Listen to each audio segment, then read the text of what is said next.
Hello बच्चों, तो आज हम कक्षा 12 के भौतिक विज्ञान विषय के अध्याय वैद्युत चुंबकीय प्रेरण अर्थात इलेक्ट्रोमैग्नेटिक इंडक्शन के पार्ट 4 वीडियो को शुरू कर रहे हैं। तो आइए सबसे पहले देख लेते हैं आज हम किन किन विषयों को पढ़ेंगे। तो आज हम उदाहरण 6.4 और उदाहरण 6.5 को करेंगे, जो उन फॉर्मूले उन कॉन्सेप्ट पर आधारित हैं जो हमने पिछली वीडियो तक सीख लिए हैं। तो सबसे पहले हमारे पास है उदाहरण 6.4, जिसमें ये पूछा जा रहा है कि चित्र 6.7 यानी यहाँ पर विभिन्न आकार के समतल लूप हैं जो चुंबकीय क्षेत्र में प्रवेश कर रहे हैं या फिर क्षेत्र से बाहर निकल रहे हैं। जैसे कि ये वाला चुंबकीय क्षेत्र में प्रवेश कर रहा है, ये बाहर निकल रहा है, ये भी बाहर निकल रहा है। तो चुंबकीय क्षेत्र लूप के तल के अभिलंबवत किंतु प्रेक्षक से दूर जाते हुए हैं। तो जैसे अगर ये लूप है तो लूप का क्षेत्र इस तरफ है, जैसे ये लूप है, लूप का क्षेत्रफल इस तरफ है। तो जो चुंबकीय क्षेत्र है वो प्रेक्षक क्योंकि हमें तो उससे दूर की तरफ जाते हुए हैं, यानी कि अंदर की तरफ जाते हुए, और इसके लंबवत यानी कि अंदर की तरफ और इसके लंबवत। तो लेंज के नियम का उपयोग करते हुए प्रत्येक लूप में प्रेरित विद्युत धारा की दिशा आप बताइए। तो अभी हमने लेंज का नियम पढ़ा है। तो लेंज के नियम में हमने ये पढ़ा था कि हमेशा विद्युत वाहक बल की दिशा ऐसी होती है और उसके कारण प्रेरित धारा की दिशा किसी भी परिपथ में ऐसी होती है कि वो उस कारण का विरोध करेगी जिसके कारण की उसकी उत्पत्ति हुई है। ठीक है, तो अब हम देखते हैं कि किस किस तरीके से यहाँ पे दिया गया है। अब सबसे पहले इस वाले चित्र, यहाँ पे तीनों को अलग अलग करके दिखाया है मैंने। तो यहाँ पर सबसे पहले चित्र 1 में देखते हैं। इसमें क्या हो रहा है, ये क्षेत्रफल अंदर की तरफ प्रवेश कर रहा है। अब अंदर की तरफ जब ये प्रवेश करेगा तो अंदर की तरफ प्रवेश करने में क्या होगा, इसमें पहले अगर ये बाहर था तो इसमें चुंबकीय क्षेत्र कम था या था ही नहीं जब ये बिल्कुल बाहर था। अब जब वो धीरे धीरे अंदर की तरफ आएगा तो उसमें चुंबकीय क्षेत्र जैसे जैसे ये अंदर की तरफ आएगा चुंबकीय क्षेत्र बढ़ता जाएगा। तो इसमें चुंबकीय फ्लक्स बढ़ेगा, चुंबकीय क्षेत्र यानी चुंबकीय फ्लक्स बढ़ेगा। अब चुंबकीय फ्लक्स बढ़ रहा है तो इसमें जो विद्युत वाहक बल और उसके कारण प्रेरित धारा की दिशा इस तरीके की होगी कि ये चुंबकीय फ्लक्स के बढ़ने का विरोध करेगा।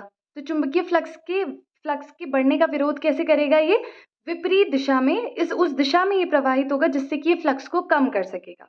और वो कैसे प्रवाहित होगा, जब ये वामावर्त दिशा में प्रवाहित होगा। वामावर्त दिशा यानी कि ऐसे प्रवाहित होगा, यानी जैसे ABCDA इस तरीके से ये वामावर्त दिशा में प्रवाहित होगा। अर्थात हम जैसे B को एक मान लिया बिंदु, तो हम B से स्टार्ट कर सकते हैं, BCDAB इस तरीके से जो वामावर्त दिशा होगी उस दिशा में ये प्रवाहित होगा। अब हम अगले चित्र को देखें तो इसमें ये जो त्रिभुजाकार है ये बाहर की तरफ निकल रहा है, यानी कि चुंबकीय क्षेत्र से बाहर की तरफ निकल रहा है। तो जब ये बाहर की तरफ निकलेगा तो अंदर जब था चुंबकीय क्षेत्र के तो देखिए यहाँ पर इसमें चुंबकीय फ्लक्स ज़्यादा था। जब ये बाहर की तरफ निकलेगा चुंबकीय फ्लक्स इसमें से घटने लगेगा। तो जब चुंबकीय फ्लक्स इसमें से घट रहा है तो यहाँ पर ये बाहर की तरफ गति करेगा, चुंबकीय फ्लक्स घटेगा, जिसके कारण कि इसमें एक प्रेरित धारा उत्पन्न होगी, प्रेरित विद्युत वाहक बल फिर प्रेरित धारा, और उसकी दिशा कैसी होगी, जिससे कि ये चुंबकीय फ्लक्स के घटने का विरोध करे, यानी ये चुंबकीय फ्लक्स को बढ़ाएगी। और ये चुंबकीय फ्लक्स को कैसे बढ़ा सकती है, जब ये दक्षिणावर्त दिशा में बहे। दक्षिणावर्त यानी कि इस तरीके से, इस दिशा में ये बहेगी। और इस दिशा से यानी कि जैसे अगर हम B को एक बिंदु मान ले तो B से हमारे, और लेंज के नियम के आधार पर ये सब हो रहा, तो जैसे हमने B को एक बिंदु माना तो B से A से C से B, क्योंकि दक्षिणावर्त दिशा का मतलब जिस तरीके से घड़ी चलती है उसी दिशा में ये हमारे पास इसकी दिशा होगी, प्रेरित धारा की दिशा, जो लेंज के नियम से हमने सीखी थी लास्ट वीडियो में। अब देखिए इस चीज को देखिए, यहाँ पर ये इसकी कुछ नियमित आकृति तो नहीं है, तो ये अनियमित आकृति आपको चुंबकीय क्षेत्र से बाहर की तरफ आती हुई दिख रही है। अब बाहर की तरफ आ रही है तो इसमें भी चुंबकीय फ्लक्स घट रहा है, और चुंबकीय फ्लक्स घट रहा है तो इसमें लेंज के नियम से जो चुंबकीय प्रेरित धारा की दिशा होगी वो किस दिशा में होगी, जिससे कि ये चुंबकीय फ्लक्स को बढ़ाए, घटने का विरोध करे, यानी कि जब बढ़ाएगी। और बढ़ाएगी कब, जब ये कैसे बहेगी, जब ये ऐसे बहेगी, यानी कि दक्षिणावर्त दिशा में। जैसे यहाँ पर अगर आप देखें तो यहाँ पे ये बी पॉइंट भी है, तो जैसे अगर मैं मान लूँ तो BCDAB इस दिशा से ये बहेगी। ठीक है, यहाँ से जैसे ये वाम दक्षिणावर्त दिशा में बहेगी। ठीक, तो ये हमने लास्ट वीडियो में भी सीखा था और अब हमने ये प्रैक्टिकली भी देख लिया। नेक्स्ट आपके पास उदाहरण 6.5 ये है कि एक बंद लूप है। ए पार्ट है इसका, दो स्थिर रखे गए स्थायी चुंबकों के उत्तरी और दक्षिणी ध्रुवों के बीच चुंबकीय क्षेत्र में रखा गया है। यानी कि जैसे अगर आपके पास ये दो चुंबकीय क्षेत्र हैं और यहाँ पर आपने एक बंद लूप रख दिया, बंद लूप आप कैसा भी हो सकता है, ठीक है। आज जैसे मैंने मान लिया है जैसे गोल है, तो लेकिन ये बंद है, कैसा भी आकार का दिया नहीं है। तो अब हमसे ये बोल रहे हैं कि क्या हम अत्यंत प्रबल चुंबकों का उपयोग करके लूप में धारा उत्पन्न कर सकते हैं। यानी कि जो आपने यहाँ पे चुंबक, जैसे ये उत्तरी ध्रुव है नॉर्थ पोल और ये दक्षिणी ध्रुव एस है साउथ पोल, तो अगर आपने इसको प्रबल चुंबक में बदल दिया, जैसे आपने बहुत ज़्यादा इसका चुंबकीय क्षेत्र बढ़ा रखा है, बहुत एक प्रबल चुंबक से इसे बदल दिया, तो क्या होगा, क्या इसमें धारा उत्पन्न होगी। हमने ये पढ़ा है कि धारा तभी उत्पन्न होती है किसी भी बंद लूप में जब हमने चुंबकीय फ्लक्स को बढ़ाते हैं या घटाते हैं। लेकिन यहाँ पे तो हम ये बोल रहे हैं कि अब आप प्रबल चुंबक से बदल दो, बस आप उसे बढ़ाओ मत घटाओ मत, प्रबल चुंबक से रखा बस बदल दिया। तो इस स्थिति में हमारे पास धारा उत्पन्न नहीं होगी, क्योंकि धारा तभी प्रवाहित होगी जब लूप में चुंबकीय फ्लक्स परिवर्तित होगा। यानी कि अगर आपने एकदम से जैसे कम चुंबक रखा था, आपने प्रबल रख दिया, तो एकदम से धारा होगी, लेकिन उसके बाद वो वैसे ही रहेगी, धारा उत्पन्न नहीं हो सकती, क्योंकि आपने केवल उसका चुंबकीय क्षेत्र के सोर्स को बदला है, आपने बढ़ाया या घटाया नहीं।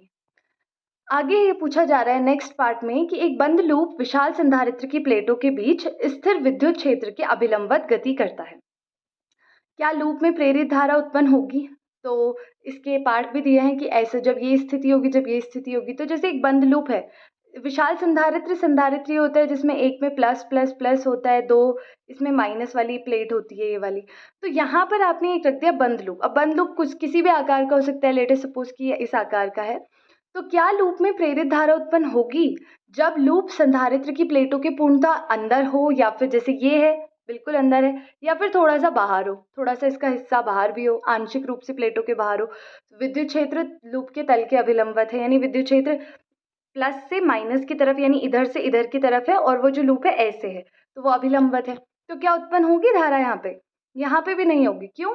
क्योंकि जो विद्युत क्षेत्र है, आपने यहाँ पे विद्युत क्षेत्र रखा है। हमने अभी तक ये सीखा है जब आप चुंबकीय क्षेत्र में परिवर्तित करेंगे तो ही प्रेरित धारा उत्पन्न होगी।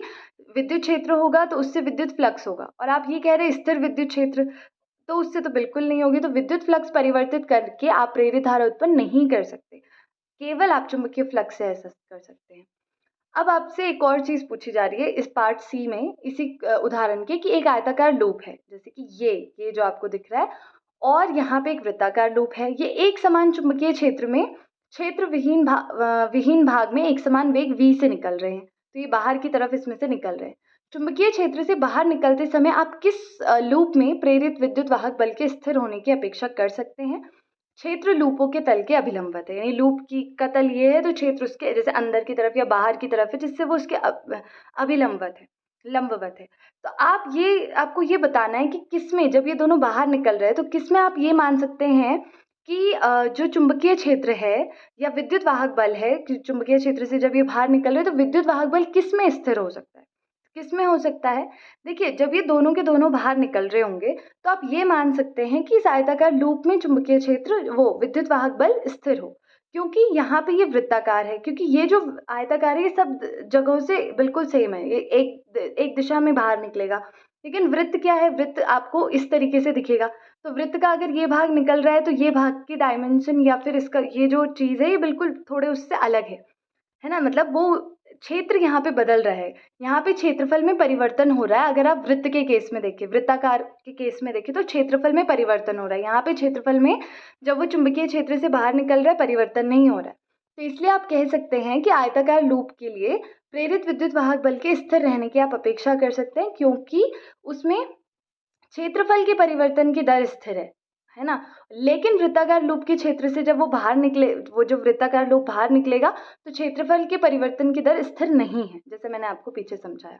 और अगर क्षेत्रफल, क्योंकि हमें पता है कि E इक्वल टू क्या होता है, माइनस डी फाई बी बट्टे डी टी, जो आपने फैराडे के प्रेरण के नियम से सीखा है। फाई यानी कि बी ए, जब ए में चेंज होता है तो आपके पास ई उत्पन्न होता है। तो ए में जब यहाँ पे आयताकार लूप में निकलते समय चेंज नहीं हो रहा है तो इसका मतलब आपके पास ई आप मान सकते हैं, आप ये अपेक्षा कर सकते हैं कि वो स्थिर है। लेकिन वृत्ताकार लूप में ए चेंज होगा, क्षेत्रफल चेंज होगा, परिवर्तन की दर फिर स्थिर नहीं रहेगी, तो इसका मतलब है वहाँ पे आप मान सकते हैं कि ई बदलेगा।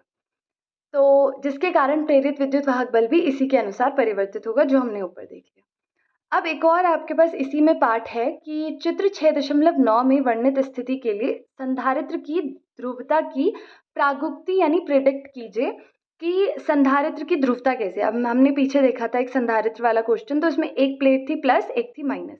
तो अब आपको ये बताना है कि ये ए सिरे में प्लस है या माइनस है, या बी सिरे में प्लस या माइनस है। तो देखिए जैसे अब यहाँ पे दिख रहा है कि ये जो पूरा चुंबकीय ये जो चुंबकीय ध्रुव का ये नॉर्थ पोल है, ये एस पोल है, ये एक इसके नज़दीक आ रहे हैं, यानी दोनों ही स्थितियों में चुंबकीय फ्लक्स इसमें से बढ़ेगा। तो जब ये दोनों नज़दीक आ रहे हैं तो कुंडली में चुंबकीय फ्लक्स बढ़ता है।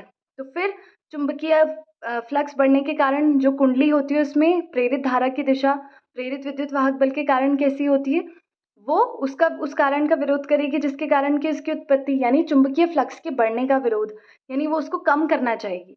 कम करना चाहेगी तो उसकी दिशा कैसी होगी, ऐसे वामावर्त, घड़ी की सुई की विपरीत दिशा में। तो वामावर्त होगी ए से बी की तरफ, यानी कि यहाँ से बी की तरफ, जिससे कि प्रेरित धारा की दिशा ये होगी।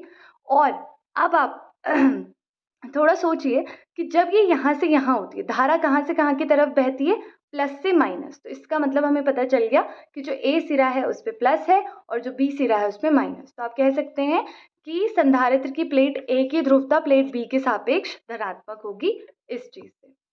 तो आज इस वीडियो में हमने ये सीखा है कि चुंबकीय फ्लक्स के परिवर्तन के साथ जो प्रेरित धारा वो उत्पन्न होती है, जो हमने फैराडे के प्रेरण के नियम से भी समझा था, और उसकी प्रेरित धारा की दिशा के बारे में हमने बहुत कुछ सीखा कि वो कब वामावर्त होगी, कब दक्षिणावर्त होगी, और वो हमने उदाहरणों से सीखा। अगली क्लास में हम सीखेंगे गतिक विद्युत वाहक बल के बारे में, उदाहरण 6.6 और उदाहरण 6.7 को हम करेंगे। अभी के लिए थैंक यू।